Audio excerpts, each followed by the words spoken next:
Hey everyone, welcome to the Made It in Music podcast. I'm Riley Taylor, our community manager here at Full Circle Music, and I'm so excited for you to hear this upcoming episode because today I sat down with Seth Mosley to discuss demo production for Dummies. This was recorded along with our live online audience from our Song Chasers community. You can learn more about Song Chasers at joinsongchasers.com. For now, let's dive into the episode. Let's open up to, looks like Aira's got her hand raised. Yeah, thank you, Seth. Yeah. So I told y'all a couple of weeks ago that I did this demo. I was in the mountains, and what I did is I just took this song that I had on my phone, and I asked these ladies I was with if they would just, I'm having a senior moment. Just, what do you call it? Just record it on their phone. They just made the work tape. Yeah. Yeah. So actually, I mean, I thought it came out pretty well, but what I didn't realize is even though we were like, I don't know, probably 12 or more feet apart, to make sure I was pantomiming exactly, there were about 2 or 3 times that it picked up my voice. I sang just a tiny bit. So there are a few times on the demo, and not most people don't pick that up, but sometimes people do.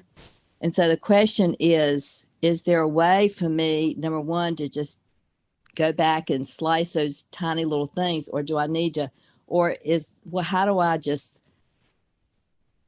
do to just go back and just get the original voice without that and just put it together with the scenery, or do I have to do the whole thing over again? Yeah. So is this a demo that you recorded with is it like an iPhone, like in the middle of the room kind of thing? Yeah, they had an iPhone and I had an iPhone. Yeah. Okay. Yeah. It's going to be tricky to do much with that in terms of going in and like isolating things and cutting things out. Ultimately, what you're talking about is like a work tape. And so that's another good definition to know. A work tape is essentially like holding an iPhone in a room and playing it live in the room. You're not doing it to a metronome. You're not using headphones. You're not miking it up and using an interface or anything like that. Like that's ultimately a work tape. So really the hierarchy goes like work tape, then demo, then master. So what you're talking about, you would still want to go in and do like an actual demo for. And so even those, they're looking at me, you're seeing a picture of me doing all this stuff. That's still not called a demo. You know what I'm saying? It's a work tape. It's an important part of the process. That's fine. Yeah, no, you're good. Okay. So I would go in and, if it's a guitar vocal, like it can still just be a guitar vocal, but you want to just make sure that it's, recorded individually. It's really clean. It's the right person is singing it. It's a good vocal performance. It's on time. It's on tune. Then there's just nothing distracting about it. So, ultimately you want to spend a little bit of time to do that. And so that's what we're talking about when we're talking about actual demo production. It is pretty rare that a song that's a work tape gets cut. I mean, it's I've heard of it 1 in 1,000 times, but chances are it's usually got to be a demo that sounds pretty good to get a song that's actually recorded by another artist. Can I ask you one other question? Yeah, sure. Do you think there's any chance of, because a lot of what I do is like the old Sandy Patty kind of stuff. So do you think there's any chance of that sort of sound ever coming back? I mean, you got to look at it in terms of like, kind of like we were talking about with Petri earlier. You got to be a little bit realistic and strategic and just think, okay, Sandy Patty was a great artist back in her day, but that sound very much has a timestamp attached to it. And so when you turn on Christian radio or streaming today, it doesn't sound like that anymore. It's kind of moved on from that. And now there may be things you can take and have it have influenced by that, which is, in country music, a lot of stuff is being influenced right now by 90s country. So there are like waves of it, but it's still got to sound like it was created in 2022. Does that make sense? Yeah. Thank you so much. Yeah, that's a great question. Great question. And oftentimes the demo is something that you may need to update over time. Like maybe you have a demo that's 7 years old and you're like, oh man, the sounds have kind of changed since then. Maybe I need to go back. If there's a song that I really believe in and it just hasn't landed yet, like maybe I need to tweak and update some of the demo sounds. And oftentimes it's the demo that's like giving it just a modern presentation. So it's competitive. Yeah, it's a great questions, Eris. I got a lot of questions in the chat. I'm going to hit really quick, and then I'll pop over to Don, Allen, and Dave Langdon as well. Love this interaction. Love these questions. Let's see. Just kind of scrolling through these. Christania says, could she match her pitch with an instrument and add the instrument to mask her unwanted vocals? Probably not. For the sake of what we're talking about here, you'd want to actually go and just start something from scratch. Joy Dames is super helpful. Do you ever suggest an indie or two indies send a partial demo, like a chorus and verse, to an artist to see if they want to finish it together? Yeah, I do that a lot, actually. Feels like the artists want to be involved in writing their own songs. I feel like that, even though I'm just kind of aspiring, even if it's not in the genre I'd sing, i.e. a chorus for a country song that feels really good. Yeah, 100%.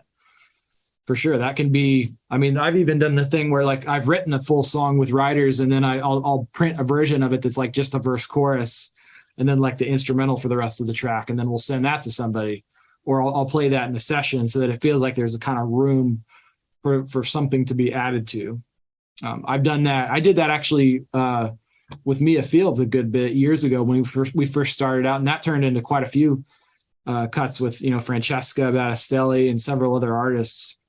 Actually, that song, He Knows My Name, was that we had basically recorded a verse chorus and sent it to, I think I sent it to Josh Bailey first, who was her A&R at the time, and he liked it for her, and then he was like, you should play that for her, and then we brought her in and she finished it with us. But yes, that's absolutely a very viable strategy too.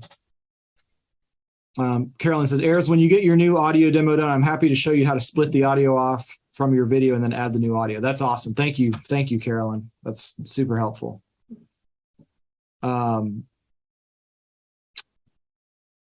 Okay, Brian Bailey's saying, how do you use flex pitch and pitch correction in Logic? So basically, well, here, let me see. It's been a while since I've done this in Logic. I actually did a whole tutorial on this on YouTube, and I'm going to grab the video and paste it in the chat so you can literally just watch exactly how I do it. This was a song. Actually, it's a song that's, funny enough, it came out today with Sam Tenez, called Can't Take Me Anywhere. And I did this several months ago when we wrote the song. I'm trying to find our YouTube channel. Bear with me for 1 second. Funny story about this song. I actually wrote the chorus while I was sitting in a dentist chair getting my teeth drilled. And it was kind of like we were going for this sort of post-punk pop thing. And so we had the demo called Blink 180 Tooth first. So this was kind of what came out of that. Okay, so here's how to mix and edit vocals. This is a bit of a two-part. Hey guys, welcome to this video on how to edit and mix These are kind of vocals longer in Logic videos, but Pro. I would recommend. Now, if you haven't already seen our video on how to record vocals, be sure to check that out. The vocal that we'll be working on in this video today is the one that I'm recording in that video. So if you're interested, the link Dave is Langdon right says here. nothing like an inspired But dentist chair. leave that switch. No clue, onto but it. that's for whatever reason. And then, so yeah, the gain entire structure chorus is came going to me, be a like, really while I was key sitting there, and component I came that so in. many people I overlook. recorded It's a not little even bit of it, it's like not a hard thing to do. You chorus of just it, want just it like so the that your guitar and the vocal levels are vocals. somewhere And then I showed it in to Sam, and this he loved it, and we range, finished it. between So, that minus 12. and yeah, that's out today.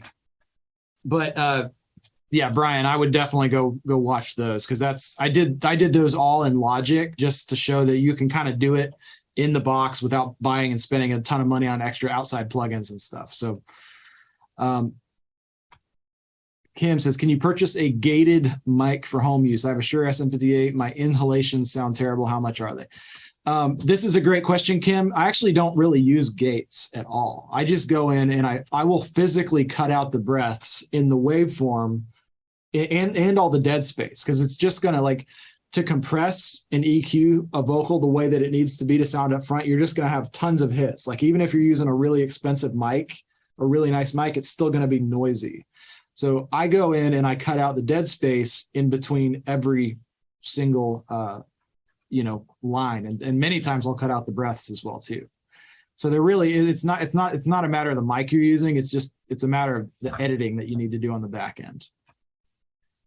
Okay, let me open it up to some of those who have had their hands up for some time now. Don Bailey.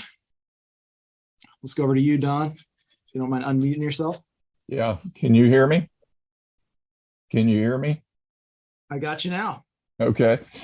My big question is, most of the professional demos that I've had produced are contract for hire, where the artist did not allow me to disclose their name because maybe they're pretty well known.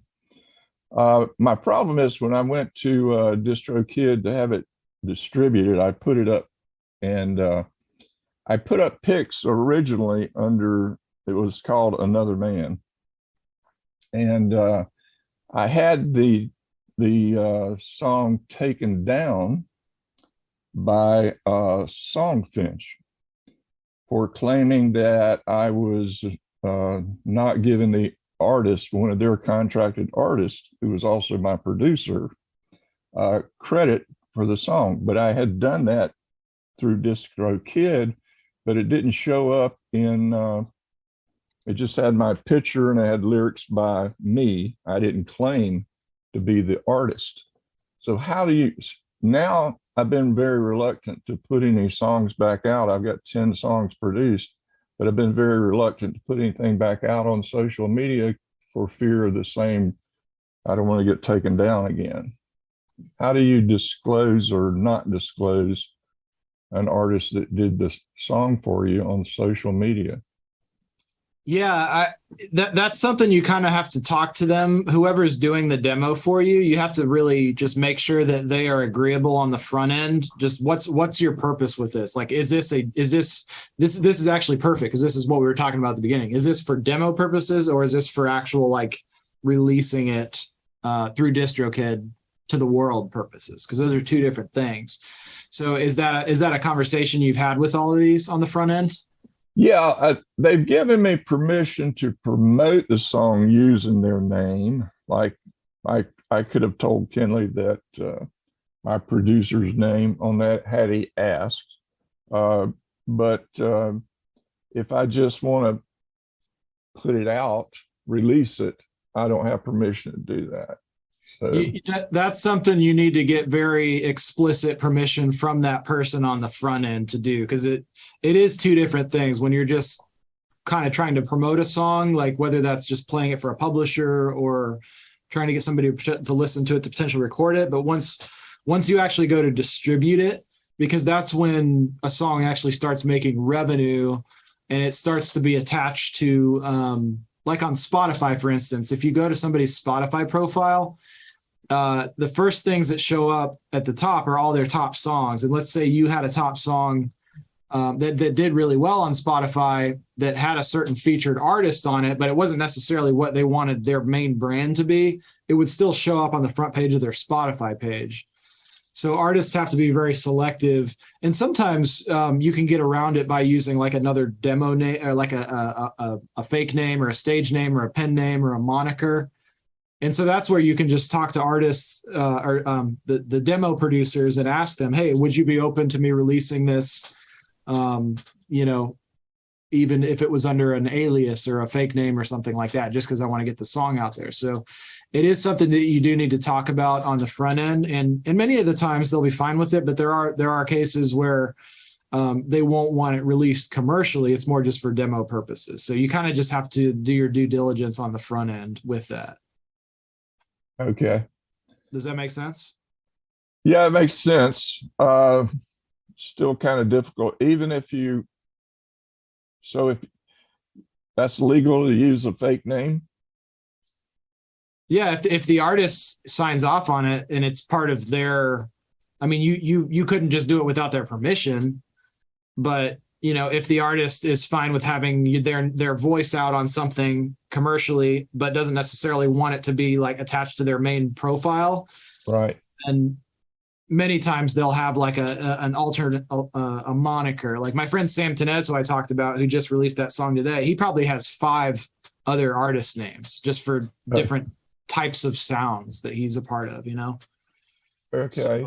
So you basically get that name from the artist?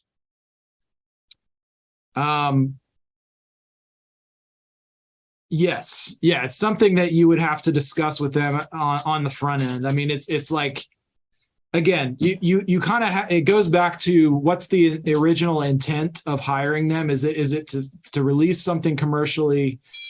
And if that's the case, then you kind of just need to have those conversations individually with each of them to say, would you be okay with this coming out under your main artist name?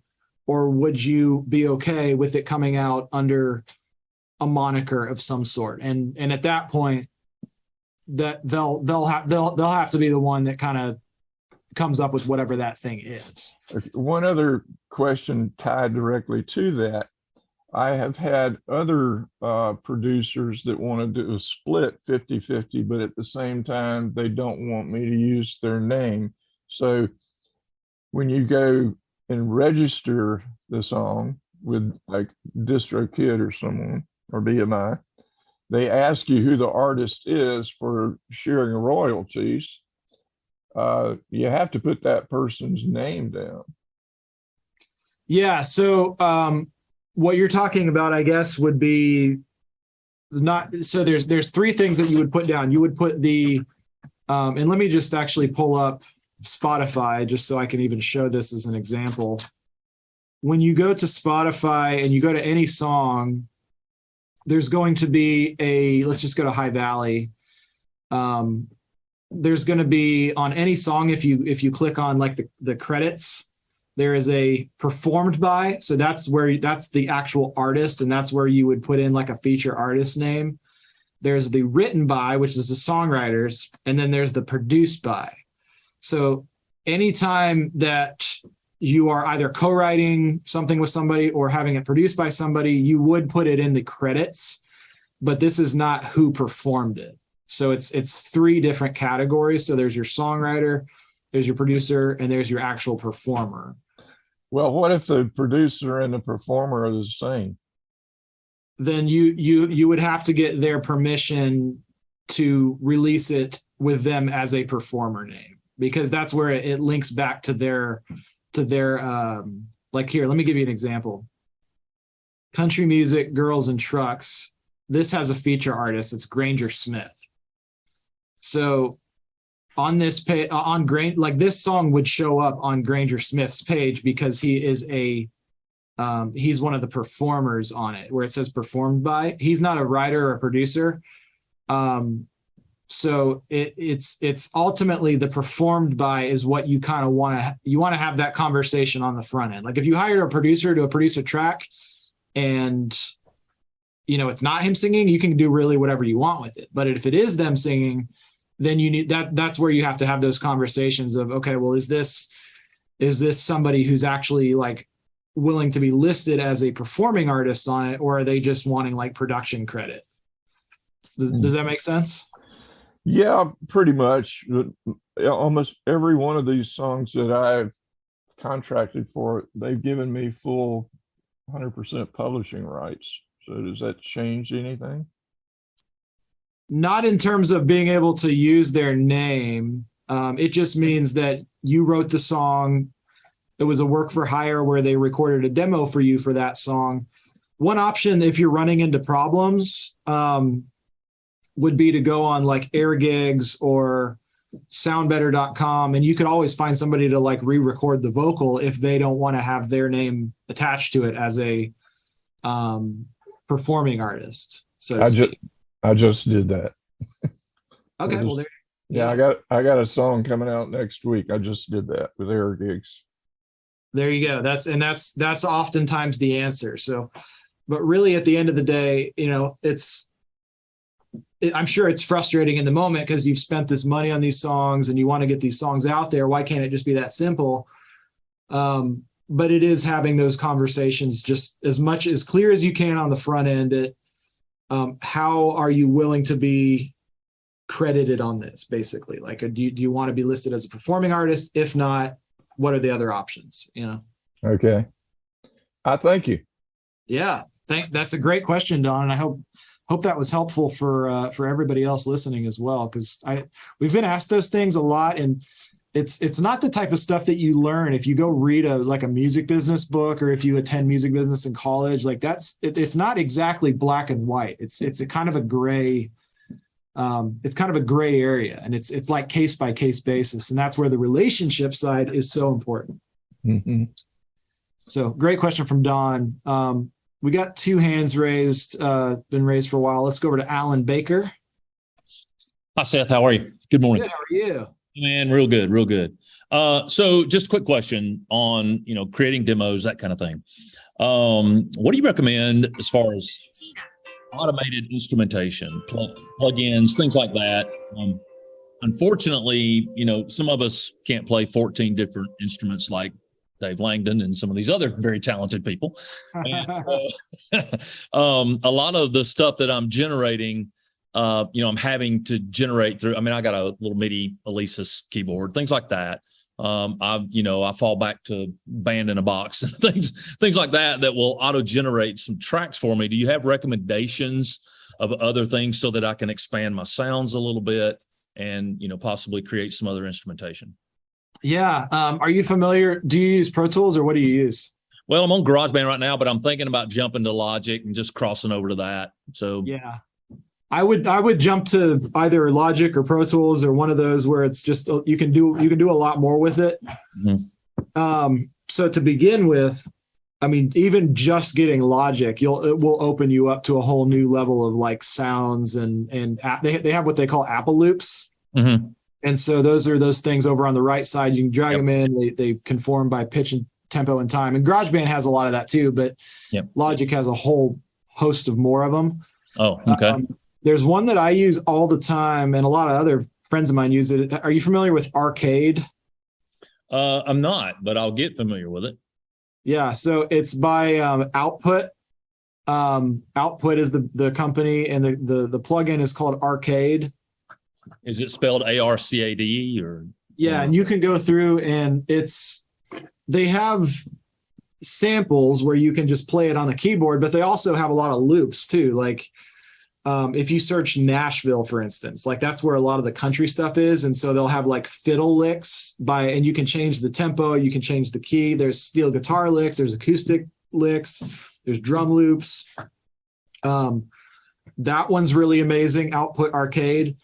Another really good one that I'd recommend for guitar is Session Guitarist by Native Instruments. I'm not sure if you're familiar with that. Yeah, I've dabbled with the Native Instrument stuff just a little bit, but haven't gotten very proficient with it yet. But I would definitely get Session Guitarist. They make an electric and they make acoustics. Mm-hmm. Those are just a game changer. Yeah. I mean, I'll use them a lot. Like I play guitar, but they just sound really good. And oftentimes I can come up with weird little voicings on them that I wouldn't be able to on the guitar anyway. Right. Right. For drums and stuff, I love using Splice. Do you ever use Splice? I'm familiar with it, but I haven't used it. I've seen it and watched a couple of YouTubes on it. Yeah. So in Splice, you can find pretty much any type of loop, drum sound, synth loop, guitar loop, and it'll tell you what tempo it is. And then you can just time shift it in Logic. Mm-hmm. So those would be my 3 kind of get you going recommendations is obviously get Logic, number 1, number 2, Arcade, number 3, Native Instruments, Session Guitarist, and then 4, I guess it's 4 things, Splice. Okay. Yeah. Great insight. Thanks for the recommendations. For sure. And Dave Langdon, we'll end up with Dave Langdon here. All right. Thanks, Seth. This would be a good transition here because I use Arcade and I also use Loop Masters, similar to Splice. but it's always hard to find things that work with CCM that have that kind of vibe. You know, they got all these other kind of modern genres, but I'm looking for stuff.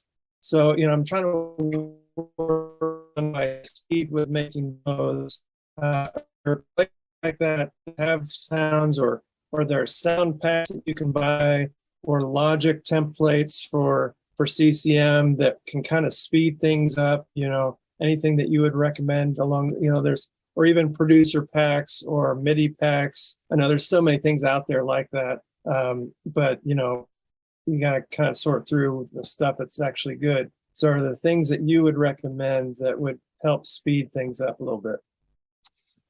Yeah. For CCM sound design, I'm trying to think of what I would like go to, just because it does change so much. At one point, and it probably still is this way, but like there's a company called That Sound, and you're probably familiar with it. They have a lot of drum samples and drum loops. A lot of that is kind of the sound of Christian radio drums, because they just use those big, huge kicks and snares, big toms. A lot of the Paul Maybury pack works really well for that. Claps and stomps, a lot of the stuff from like That Sound, the Mammoth pack is kind of super distorted, like Imagine Dragons-y type stuff. Yeah. It's a lot of like organic. So it's kind of like, if I'm doing a CCM thing, I'll probably end up playing in a lot more instruments than I would just like loading in samples and loops and stuff, like playing in a guitar part or playing in a keyboard part. For guitar, it's a lot of, you know, cleanish guitar with like lots of delay, lots of reverb. I'll use the CLA guitar thing a lot. I'll use Valhalla a ton. Valhalla reverb can make something sound kind of CCM-ish if you're using it not too much.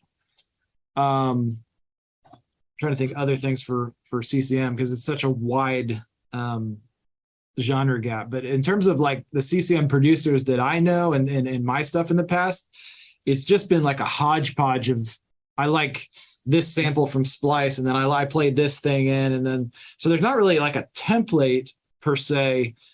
But what you're saying has got my wheels spinning, and maybe it's something that me and X can kind of work on. We can put a few different things together for you. That would be awesome. Yeah. Get you going, because it's not really out there. It kind of is like each producer kind of has just made their own sort of go-tos, right? Yeah. So it's a great question. Hey, this is awesome. This is forked off into all sorts of different directions that I did not expect, but I hope this helps you guys as you're in the process of stepping your demos forward and helping you just even know what to do with them, and like what's a demo, what's a work tape, what's a master. So I love it. I love the interaction. And if you guys have any questions at all, feel free, post them in Song Chasers in the community. And yeah, I'm looking forward to hearing what y'all come up with and how you improve your demos this month. So appreciate y'all, and have a great weekend. Thanks for listening to this episode of the Made It in Music podcast. In addition to this episode, we also recorded a Q&A session where some of the songwriters in our Song Chasers community were able to ask their own questions. We'll release that episode shortly after this one. Make sure to check out other episodes of the Made It in Music podcast. We have well over 100 interviews with some of the top music industry pros, many here in Nashville and many from all over the world. Subscribe to make sure that you automatically get future episodes, and leave us a review if you loved it. It would really help us out. Or send an email to support@fullcirclemusic.com if you have ideas for how we can improve the show. If you would like to become a Song Chasers member and attend these training sessions live, head over to joinsongchasers.com to learn more. You also get additional exclusive trainings from Seth Mosley, you get our Track Suite Pro software, you get song reviews from me and my team, and you get access to a custom social media network we created exclusively for songwriters and musicians. There's nothing else like it on the internet. Go to joinsongchasers.com to learn how to join, and check out madeitmusic.com for more content and episodes from this podcast. See you in the next episode.